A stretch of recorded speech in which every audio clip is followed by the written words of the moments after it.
It was late afternoon, that quiet hour when the house feels like it's breathing with you. I was in the kitchen, the smell of garlic and rosemary wrapping around me like a warm blanket. The light outside was fading, casting long shadows across the counter while I chopped vegetables, half humming to myself. That's when my phone lit up on the counter, an unknown number. I almost ignored it. Almost. The moment I answered, I heard it. A trembling voice, the kind that makes your stomach drop before you even know why. "I'm sorry to tell you this, but I'm pregnant, and your husband is the father." My breath caught.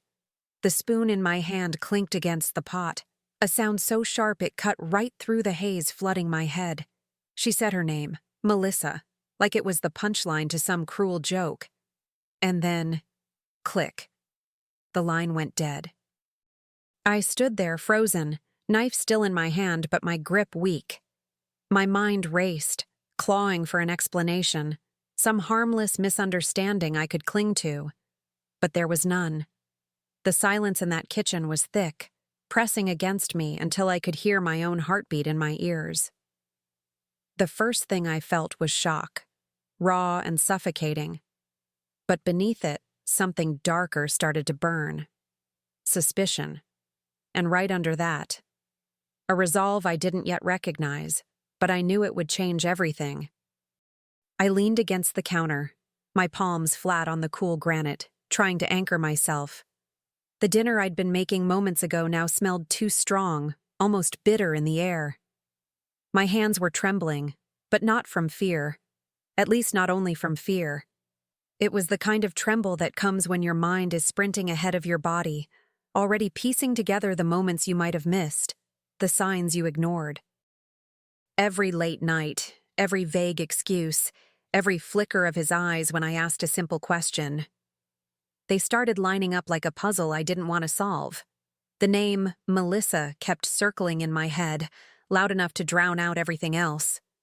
I didn't know her face, but now she felt like an uninvited shadow in my home. I imagined her voice again, shaking, almost apologetic, though I couldn't tell if it was guilt or pride that made it quiver. My mind began playing scenes that had never happened but felt real. David with her, somewhere that wasn't here, his hand on her back, whispering the same words he'd once said to me. I hated that my own imagination could betray me like that. I reached for my phone again, staring at the call log like the number might give me answers, but all it did was sit there, a silent dare on the screen. My first instinct was to call David right away, demand the truth, force it out of him before the lie could grow legs. But something in me, something I didn't quite trust yet, told me to wait, to breathe, to think. And that whisper inside, it was already starting to sound like a plan. I turned off the stove, letting the pan cool in the silence. My appetite was gone, replaced by a sharp awareness of every detail around me. The hum of the refrigerator, the faint ticking of the clock, the way the fading sunlight painted the walls in gold and shadow. Everything felt too still, as if the house was holding its breath along with me. I wasn't sure if I wanted to scream, cry, or just stand there until time started moving again. Somewhere in the back of my mind, I could hear David's laugh, the one I used to love. And now it made my stomach twist. How long had I been living with a stranger? How many times had I looked him in the eyes without seeing what was right there? The thought hit me hard. Maybe this call wasn't a mistake or an accident. Maybe it was meant for me. A gift wrapped in cruelty, but still a gift, a chance to see the truth before it consumed me. I walked to the sink, rinsed my hands under the cold water, and looked at my reflection in the kitchen window. My face was pale, but my eyes, they didn't look broken. They looked alert, calculating. This wasn't over, not by a long shot. And as the light outside slipped away, so did any trace of the woman who'd just been cooking dinner, waiting for her husband to come home. Something new was settling in. Something that would carry me straight into what came next. That night I barely slept. I lay there in the dark, listening to David's steady breathing beside me, wondering how many lies were hidden in that calm rhythm. The phone in my nightstand drawer felt like it was burning through the wood, begging me to pick it up, to scroll through every message, every call, until I found her. But he'd changed his password a few weeks ago, claiming it was for work security. Back then, I'd let it slide. Now, it felt like a padlock on the truth. When the morning light spilled into the room, it wasn't warm. It was sharp, almost surgical, cutting through every excuse he'd ever given me. I watched him get dressed for work, his tie perfectly knotted, his cologne thick in the air. That same cologne that suddenly made my skin crawl. He kissed my cheek like nothing had changed. But something had. Everything had. I smiled back, because I knew now that pretending was my most powerful weapon. The moment the door shut behind him, I sat at the kitchen table with my coffee notebook open. I started writing down every odd detail from the last few months. The sudden, urgent meetings, the dinners with clients, the unexplained withdrawals from our bank account. I connected them like dots on a map, and the picture they formed was ugly. I didn't have proof yet, but I could feel it in my bones. The call was real, and Melissa wasn't just a voice on the line. She was a storm already inside my life. I decided to test the waters. That afternoon, I called David at the office, asking something simple: what time he'd be home. His pause before answering was barely 2 seconds, but to me, it was an alarm bell. "Might be late. A meeting ran over," he said, voice too casual, too rehearsed. I hung up and stared at the phone, my fingers drumming against the table. If I confronted him now, he'd have an excuse ready. Men like David always did. What I needed wasn't a fight. I needed evidence. By evening, I was online, scrolling through the websites of private investigators. It felt strange, like I was breaking some unspoken rule of marriage. But he'd already shattered those vows for me. I chose one with a reputation for discretion and a track record of results. When we spoke, I kept my voice steady, explaining the situation in the simplest terms. The man on the other end didn't sound surprised. "If she's pregnant and your husband's involved, we'll find out," he said. Something about the confidence in his tone settled me. The next few days were a blur of routine laced with anticipation. Every text from the investigator made my pulse quicken. I still played the part of the oblivious wife, smiling at dinner, asking about his day, pretending to believe every word. But inside, I was waiting for the moment the truth would arrive, neatly packaged, undeniable. When it came, I thought I was ready. I wasn't. The email landed in my inbox on a Thursday morning. No subject line. Just an attachment. I opened it, and there they were, photo after photo of David with Melissa. Sometimes they were in broad daylight, other times under the soft glow of a street lamp. Her hand was on his arm in every single one, the kind of touch that doesn't belong to strangers. My throat went dry as I clicked through them, my heart pounding so hard I could hear it in my ears. The final image made me stop breathing. David, leaning down to kiss her, his wedding ring catching the light. Attached was the investigator's brief report, concise and brutal. They'd been meeting for months, restaurants, hotels. The withdrawals from our account? Gifts? Expensive ones? I read it twice, each word etching itself into my skin. It wasn't just a fling. It was a double life. The pregnancy call wasn't just real. It was the tip of the iceberg. I closed my laptop and stared at the wall, feeling the burn of betrayal settle deeper than I thought possible. But under that pain, something sharper began to take shape. This wasn't going to be a screaming match or a tearful plea. No, I'd make sure David's betrayal cost him far more than a marriage. And for that, I'd need time. And a plan. The hardest part was acting like nothing had changed.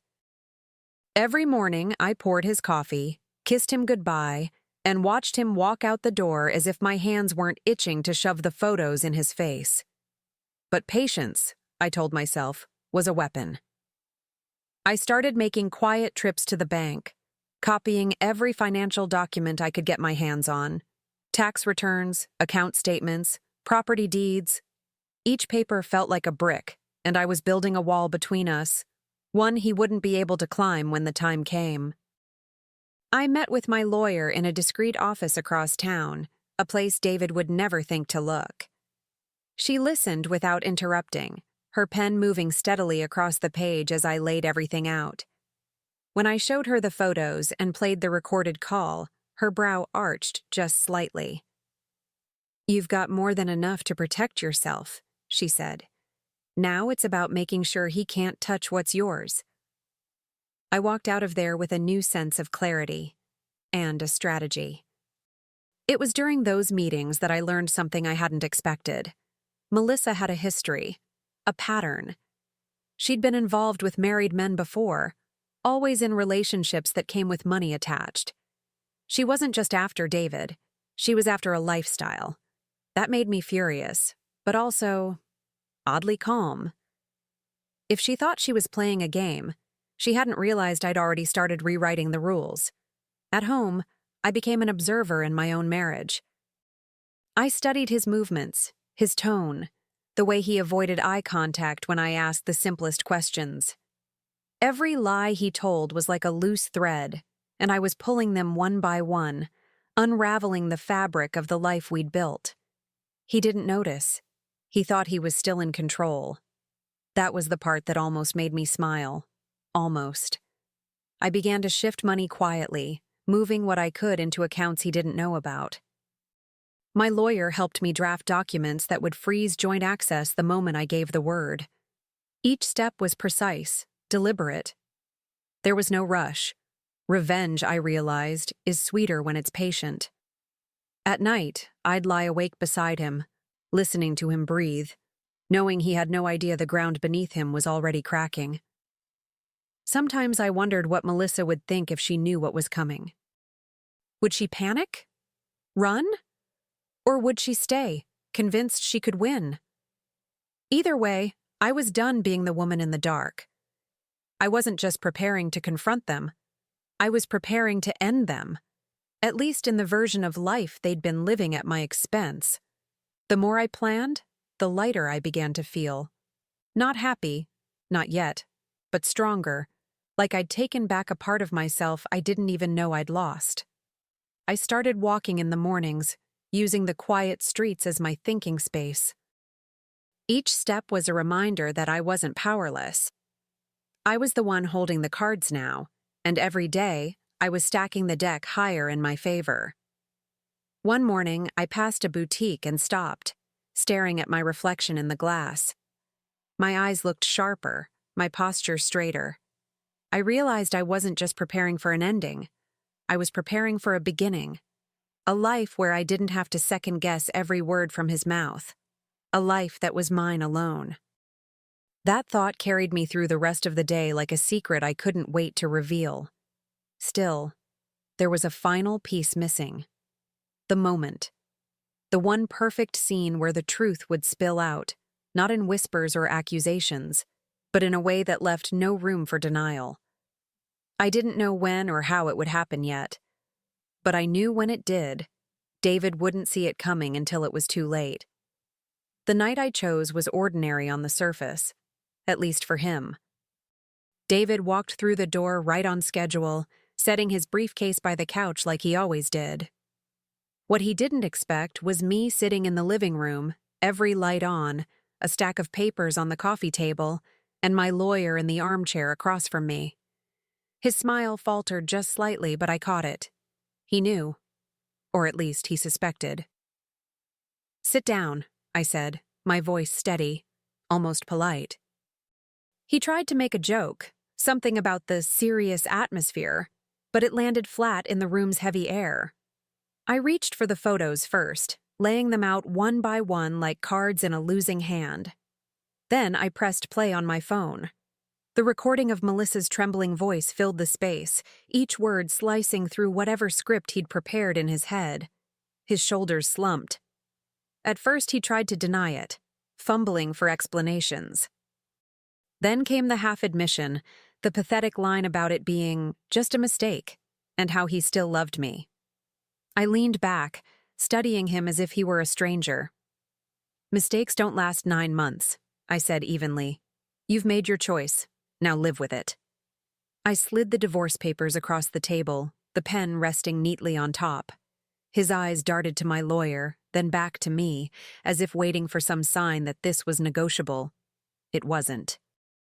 "You'll see the terms are already in place," my lawyer said, her tone calm but unyielding. "Joint accounts are closed. Access to shared assets has been revoked. All that's left is your signature." David blinked, processing the fact that the game was already over. He reached for the papers, but not before trying one last plea. "Elena, we can work through this," he said, his voice softer now, almost desperate. "I was stupid. I let things get out of hand. She doesn't mean anything to me." I watched him closely, noting how quickly he'd switched from defiance to begging. It wasn't love in his voice. It was the fear of losing comfort. I didn't raise my voice, didn't shed a tear. "You gave her gifts, David. You gave her time, affection, and now a child. You've already made your investment. I suggest you follow it through." His mouth opened like he wanted to argue, but no words came. The silence between us said more than anything else could. He signed. Not right away, but slowly, as if each letter of his name was an admission he didn't want to make. When the pen left the paper, I slid the documents back toward my lawyer without breaking eye contact. "We'll be in touch," she said, gathering them neatly into her folder. David sat there, his hands clasped, staring at the table like it might give him an escape. But there wasn't one. Not anymore. I stood, smoothing the front of my dress, feeling lighter than I had in months. "You should go pack a bag," I told him, my voice even. "You won't be sleeping here tonight." The look on his face was a mix of disbelief and panic, as if he was only just realizing that every door he thought he had left open was now locked tight. As I watched him leave, I didn't feel triumphant or bitter. What I felt was control, the kind of steady, unshakable calm that comes when you've taken your life back, piece by piece. But I knew the story wasn't over. There would be calls. Pleas. Maybe even apologies, and I was ready for every single one. The first call came 3 days later. I didn't answer, then another and another.